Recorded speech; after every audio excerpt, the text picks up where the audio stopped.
I never thought one swipe on a dating app would unravel a story I've never been able to talk about out loud. But here it is. Honest, messy, and entirely anonymous. A couple of years ago, I matched with a woman who lived about an hour away. She had this captivating smile. Soft but assured, like she'd seen enough of life to stop pretending. We messaged for a few days, and the conversation flowed. Not fireworks, but warm embers. I was in a phase where I wasn't looking for love.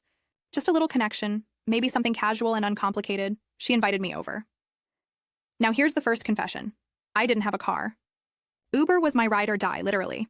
And that first trip cost me $70 round trip. It burned a hole in my wallet, but lust has a funny way of making money feel imaginary. Still, when I got there, I didn't regret it.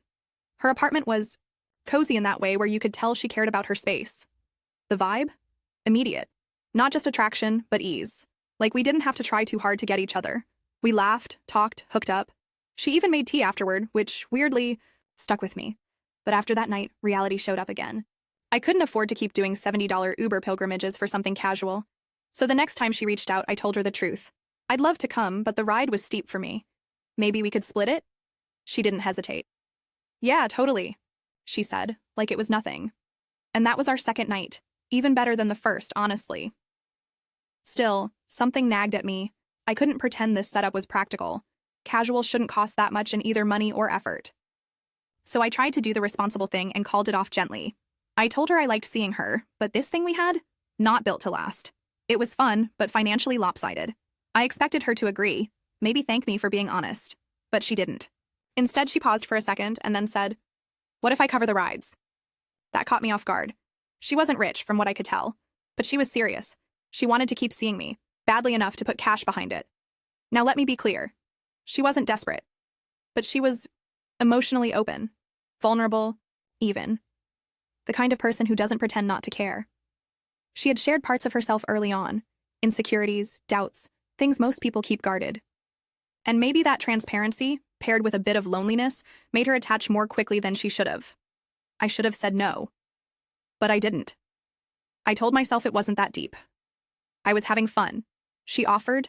I accepted. Simple, right? Only, it wasn't. The third time I went over, she paid for the whole Uber. We hooked up again, and like before, it was fun. But I couldn't shake the feeling that the arrangement was unfair. Not just to her, but to the whole idea of casual intimacy. So I told her again.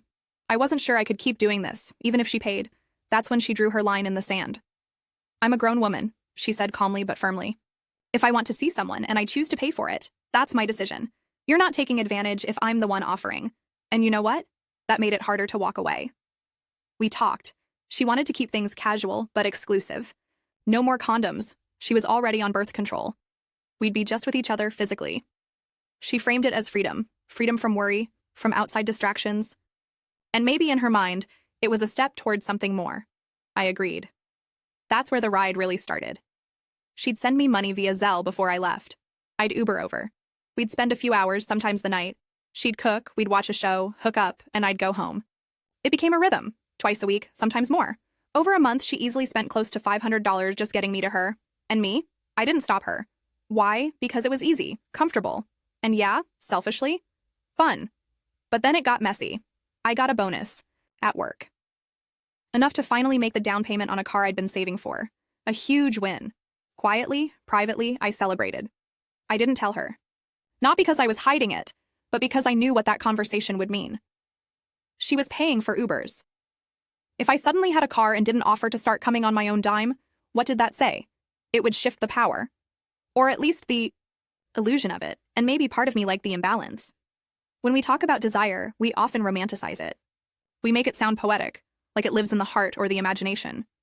But what we rarely talk about is how often desire demands a literal cost, one you can measure in receipts, transactions, and time.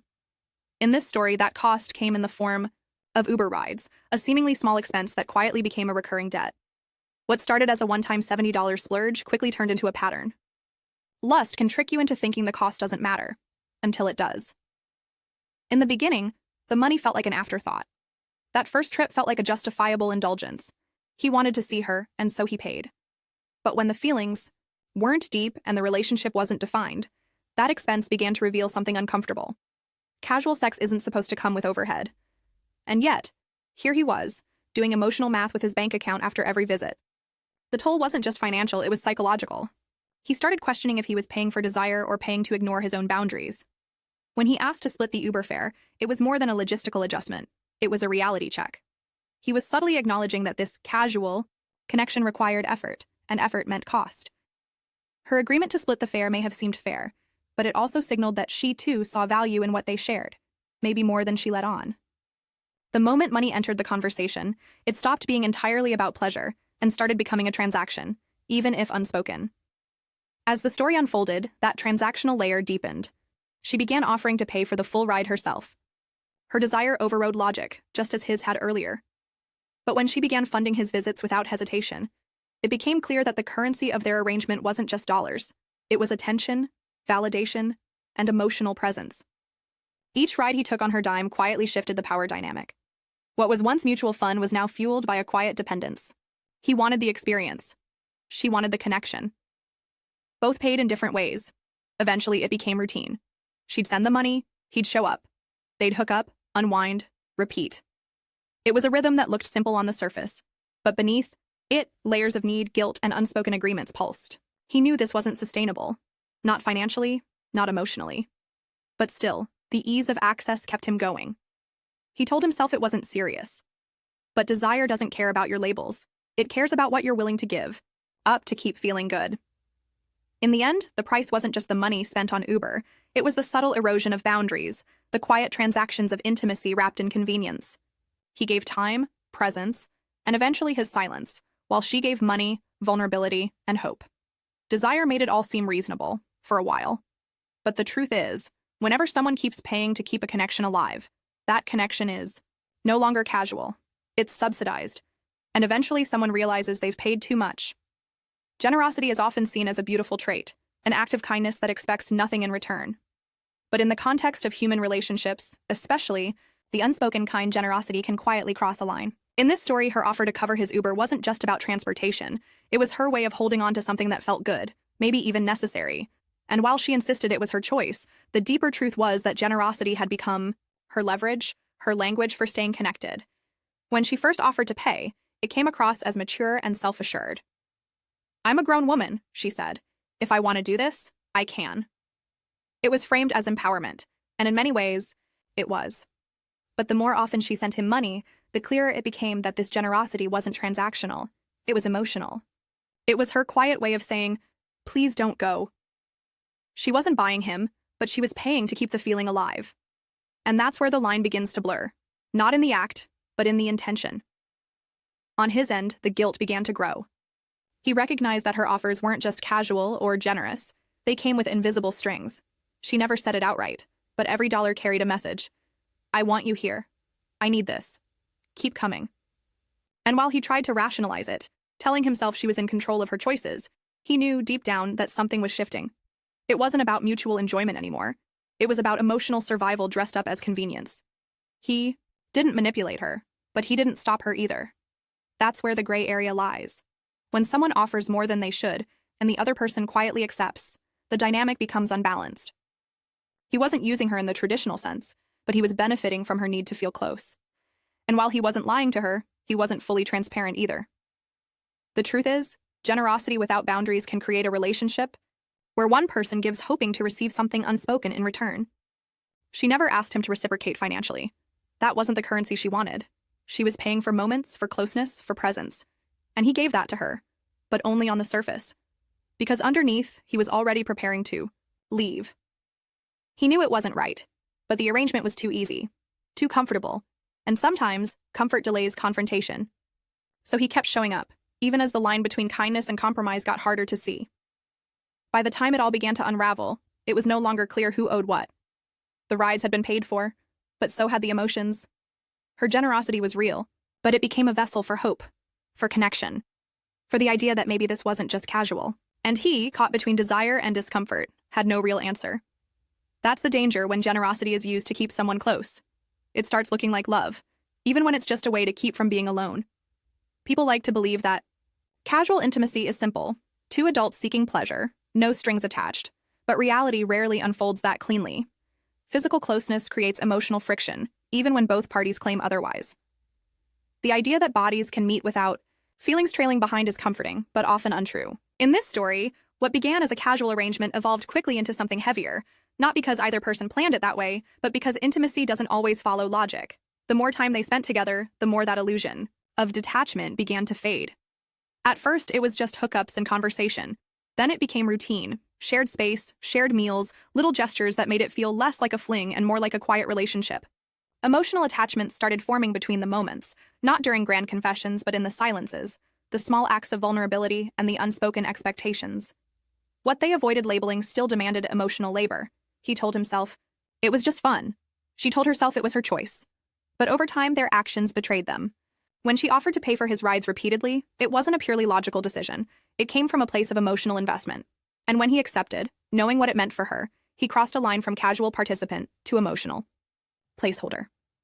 Even if their bodies were meeting with no promise of love, their minds were quietly negotiating meaning. Emotions don't need permission to show up. They creep in through shared laughter, consistent touch, and the feeling of being seen. She opened up to him early, shared insecurities most people keep hidden, and trusted him with that rawness. That level of openness doesn't just exist in isolation. It sticks, lingers, builds. And while he may not have asked for it, he still became a container for her vulnerability. That made the connection real in a way that casual terms couldn't explain. Even when they agreed to be exclusive physically, it wasn't only about safety. It was a step into deeper emotional waters. Removing barriers like condoms and choosing exclusivity are decisions rooted in trust, and trust is never casual. Those choices added layers of emotional intimacy that neither of them openly acknowledged. They were still pretending it was light, even as their actions painted a different picture, one that looked a lot like an unspoken relationship. By the time things became tangled, it wasn't about whether they had feelings. It was about how much they'd been avoiding them. Casual had become complicated, not because they failed to follow rules, but because they underestimated the power of connection. Emotional investment doesn't wait for a label. It arrives quietly, grows slowly, and eventually changes everything, even in the spaces where no one dares to call it love. Knowing better doesn't always mean doing better. That's one of the more uncomfortable truths of self-awareness. In this story, the narrator wasn't blind to what was happening. He recognized the imbalance, the emotional dependency, the financial weight, and even the slow slide into something more complicated than either of them claimed to want. But awareness didn't stop him. If anything, it gave him more ways to justify staying, to rationalize his choices while still benefiting from them. He knew the situation wasn't sustainable. The cost of Ubers was piling up, not just financially, but ethically. He realized early on that it wasn't right to let her keep paying, especially when he wasn't emotionally committed. But knowing that didn't translate into action. Instead of cutting things off, he negotiated with himself, telling himself she wanted it, she offered she was an adult. All true, but also convenient ways to avoid accountability for continuing something he knew was leaning on her vulnerability. Each time he received money from her or agreed to another visit, he was making a choice against his better judgment. And it wasn't ignorance, it was temptation. He understood the dynamics and even foresaw the emotional consequences, but the allure of comfort, sex, and easy access overpowered his internal warnings. That's the thing about self-awareness. It can show you the path clearly but still leave you sitting in the same place, unwilling to move. He wasn't malicious. He wasn't lying. He was just stuck. Stuck between doing what felt good and doing what felt right. And that's where self-awareness can become its own trap. When you're aware but still choose the easier route, the guilt starts to grow. It doesn't scream. It whispers. It creeps in after the messages are sent, after the ride is scheduled, after the door closes behind you. It's the heaviness you carry while pretending everything's still light. He saw how much she liked him. He felt her efforts, her offers, her willingness to keep the connection alive even when he hesitated. And instead of walking away when he first sensed it going too deep, he waited. Waited until he was absolutely sure it wasn't working, even though his gut had already told him. That's the burden of self-awareness. It gives you insight, but not always courage. And sometimes, knowing too much only makes the silence louder. In the end, he didn't walk away because he was confused. He walked away because he finally stopped ignoring what he already knew. But by then, the damage was done. Not in a dramatic way, but in the quiet erosion of trust and dignity. He had watched the red flags wave, listened to the warning bells ring, and still chose comfort over clarity. That's the part no one likes to admit. Sometimes the worst decisions are made by the people who knew exactly what they were doing. Power in relationships isn't always about who speaks the loudest or who makes the rules. Sometimes it's quiet. It hides in choices, in what's left unsaid, in who gives more and who pulls away first. In this story, neither person came in with bad intentions, but the dynamic quickly tilted. She was offering money, time, emotional access. He was offering attention, presence, and just enough connection to keep things going. No one ever sat down and defined the terms, but the rules were being followed all the same. From the moment she started covering his Uber rides, the scale tipped slightly. What seemed like a small act of kindness began carrying emotional weight.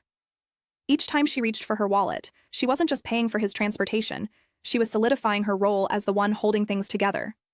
And each time he accepted, he gave silent permission for that imbalance to continue. The relationship became less about mutual desire and more about who was willing to do more to keep it alive. She had power in her willingness to give, but it was also the thing that made her more vulnerable. By paying for him, she may have believed she was taking control, asserting her independence and making her choices clear. But it also exposed her deeper investment. She was more emotionally in than he was, and he could feel it. That gave him unspoken leverage. He didn't have to ask for anything. She offered. And yet, every offer tied her more tightly to someone already halfway out the door. He, on the other hand, maintained control by staying vague. He didn't lie. He didn't manipulate. But he didn't clarify either. That's a kind of power, too.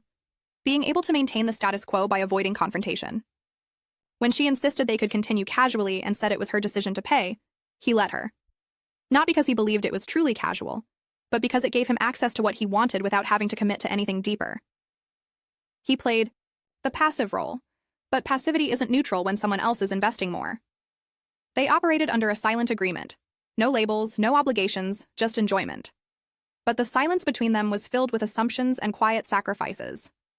She assumed her efforts might eventually lead to something more. He assumed she'd be okay as long as she said she was. Neither questioned it out loud because doing so would force them to acknowledge that this wasn't balanced, that someone was giving more, hoping for more, while the other was simply accepting without returning the same depth. Power isn't always held by the person who speaks first or pays more. Sometimes it belongs to the one who withholds clarity, who lets the other keep offering while saying little in return. Control can look like compromise, but when it's one-sided, it turns into quiet exploitation. Their connection wasn't built on lies, but it was sustained by avoidance, silence, and the subtle manipulation that comes from letting someone care more while pretending it's all even. And that's the kind of imbalance that doesn't scream. It just slowly wears you down.